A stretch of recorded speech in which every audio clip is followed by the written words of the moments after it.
Ամեն ինչ սկսվեց եղբորս Արմենի երկրորդ դստեր Նարեի ծնունդից ընդամենը 2 շաբաթ անց։ Մենք բոլորս անասելի ուրախ էինք, քանի որ առաջին երեխայից Տիգրանից հետո նրանք երկար տարիներ չէին կարողանում երեխա ունենալ։ Անին, եղբորս կինը, միշտ եղել էր մեր տան ուրախությունը, հոգատար, ժպտերես, համբերատար հարս, ով հիանալի լեզու իր գտնում մեր մոր հետ։ Բայց ծննդատնից դուրս գրվելուց հետո տանը մի տեսակ ծանր անհասկանալի մթնոլորտ տիրեց, որը գնալով վերածվեց իսկական մղձավանջի։ Առաջին տարօրինակությունը, որ նկատեցինք, Անիի սառնությունն էր։ Նա, ով նախկինում րոպե մեկ գրկում ու համբուրում էր Տիգրանին, հանկարծ սկսեց արհամարհել տղային։ Երբ երեխան մոտենում էր մորը, Անին նյարդայնացած հրում էր նրան կամ փակվում ննջասենյակում։ Արմենը սկզբում դա վերագրեց հետծննդյան հոգնածությանը, բայց շուտով ամեն ինչ ավելի բարդացավ։ Անին արգելեց որևէ մեկին, նույնիսկ Արմենին ու մեր մորը, մոտենալ նորածին Նարեին։ Նա օրվա մեծ մասը նստում էր մութ սենյակում, երեխան գրկին ու ժամերով լուռ նայում էր պատին։ Երբ Արմենը փորձում էր խոսել հետը, Անին կամ լռում էր, կամ անսպասելի ագրեսիվ պատասխաններ տալիս, մեղադրելով եղբորս, թե նա ոչինչ չի հասկանում եւ շուտով ամեն ինչ կավարտվի։ Մի երեկո Արմենը եկավ մեր տուն, աչքերը կարմրած։ Նա պատմեց, որ գիշերը արթնացել է ու տեսել, որ Անին կանգնած է բաց պատուհանի առաջ, երեխան գրկին, ու ինչ-որ բան է շշնջում։ Եղբայրս սարսափահար հետ էր քաշել նրան, իսկ Անին սկսել էր հիստերիկ ծիծաղել, հետո լաց լինել։ Մենք սկսեցինք լրջորեն անհանգստանալ նրա հոգեկան առողջության համար։ Մայրս պնդում էր, որ նրան բժշկի տանենք, բայց Անին կտրականապես հրաժարվում էր տնից դուրս գալ։ Իրավիճակը պայթյունավտանգ դարձավ, երբ Արմենը նկատեց, որ տանից գումար է անհետանում։ Խոսքը մանր գումարի մասին չէր, այլ նրանց տարիների խնայողությունների։ Երբ եղբայրս հարցրել էր դրա մասին, Անին սառը հայացքով ասել էր, որ ծախսել է իր կարիքների համար, բայց չէր ասել ինչի։ Կասկածը սողոսկեց եղբորս սիրտը։ Մի քանի օր անց, երբ Անին ասաց, որ գնում է մորաքրոջ տուն, ես որոշեցի հետևել նրան,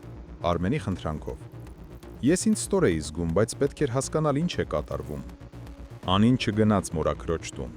Նա տաքսիով գնաց քաղաքի կենտրոնում գտնվող մի սրճարան, որտեղ նրանց սպասում էր մի անծանոթ բարետես տղամարդ։ Ես հեռվից տեսնում էի, թե ինչպես են նրանք զրուցում։ Անին լաց էր լինում, իսկ տղամարդը բռնել էր նրա ձեռքը եւ ինչ-որ թղթեր էր ցույց տալիս։ Վերջում Անին պայուսակից հանեց մի հաստ ծրար, հավանաբար գումարը, եւ տվեց տղամարդուն։ Իմ մեջ եռում էր զայրույթը։ Ես անմիջապես զանգեցի Արմենին ու պատմեցի տեսածս։ Եզրակացությունը մեկն էր. Անին ոչ միայն խելագարի պես է պահում իրեն, այլև դավաճանում է եղբորս ու տանում ընտանիքի փողերը։ Այդ երեկոն տանը իսկական դատաստան էր սպասվում։ Երբ Անին վերադարձավ, մենք բոլորս, Արմենը, ես եւ մայրս, նստած էինք հյուրասենյակում։ Արմենը չդիմացավ, հենց դռան մոտ բղավեց նրա վրա, պահանջելով բացատրություն։ Նա պատմեց սրճարանի հանդիպման մասին, մեղադրեց դավաճանության ու ստի մեջ։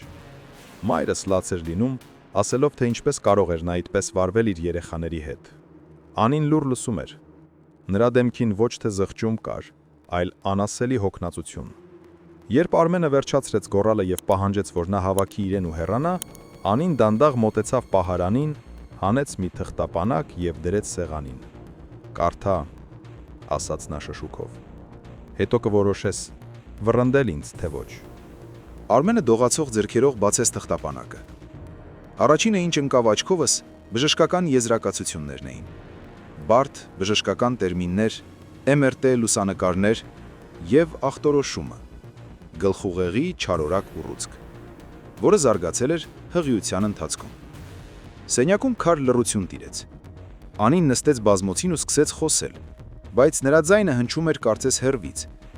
Պարզվեց, որ նա իմացել էր հիվանդության մասին հղիության 5-րդ ամսում։ Բժիշկները առաջարկել էին անհապաղ ընդհատել հղիությունը եւ սկսել քիմիաթերապիա, այլապես նրա կյանքը վտանգված էր, բայց Անին հրաժարվել էր։ Նա թաքցրել էր ախտորոշումը բոլորից, նույնիսկ Արմենից, որպեսզի ստիպված չլիներ ընտրություն կատարել իր կյանքի եւ երեխայի կյանքի միջև։ Նա ընտրել էր Նարեին։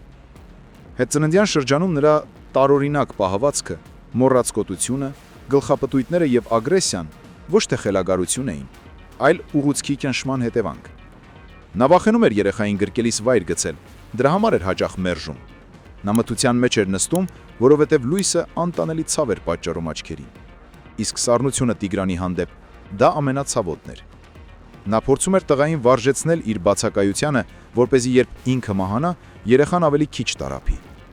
Իսկ տղամարդը հազիվ լսելի հարցրեց Արմենը, աչքերից արցունքները հոսելով։ Նա նոտար էր, պատասխանեց Անին։ Ես վաճառեցի իմ հայրական տանից մնացած ոսկեղենը եւ վերցրեցի մեր խնայողությունների մի մասը, որպեսզի հիմնադրամ բացեմ երեխաների անունով։ Ես ուզում էի վստահ լինել, որ եթե ես չլինեմ, նրանց ուսման ծախսերը հոգացված կլինեն։ Այդ ծրարի միջ փաստաթղթերն էին ու նամակները, որոնք գրել եմ Տիգրանի ու Նարեի համար, ամեն տարեդարձի բացելու համար, մինչև նրանց 18 տարեկանը։ Մենք բոլորս քարացել էինք։ Մեր առջև կանգնած էր ոչ թե դավաճան կամ խելագար, այլ մի կին, ով լուռ, միայնակ կրել էր մահացու ցավը, իր երեխային կյանք տալու համար։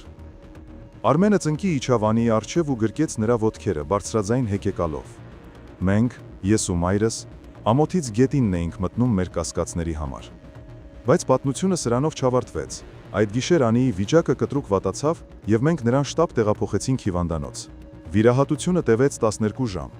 Բժիշկները հույս չէին տալիս, ասում էին, որ շատ ուշ է, բայց Անին, ով այդքան ուժ էր գտել պայքարելու իր դստեր համար, պայքարեց նաև իր համար։ Վիրահատությունից հետո երկար ու դժվարին վերականգնողական փուլ սկսվեց։ Պարզվեց, որ այն տղամարդը նոտարը կապեր ուներ Գերմանիայում եւ օգնել էր կազմակերպել հետագա բուժումը, որի մասին Անին նույնպես լուր պայմանավորվել էր, որպես վերջին հույս։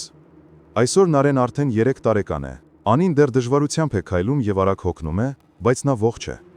Ամեն անգամ, երբ տեսնում եմ եղբորս կնոջը, երեխաներին գրկած, հիշում եմ այն չարաբաստիկ երեկոն ու մտածում, թե որքան հաճախ ենք մենք շտապում դատել մարդկանց, չիմանալով, թե ինչպիսի հերոսական պայքար են նրանք մղում փակ դռների հետևում։ Այդ դեպքը մեզ սովորեցրեց, որ սերն ու զոհաբերությունը երբեմն շատ տարօրինակ ու վախենալու դիմակներ են կրում, մինչև որ ճշմարտությունը ջրի երես դուրս կգա։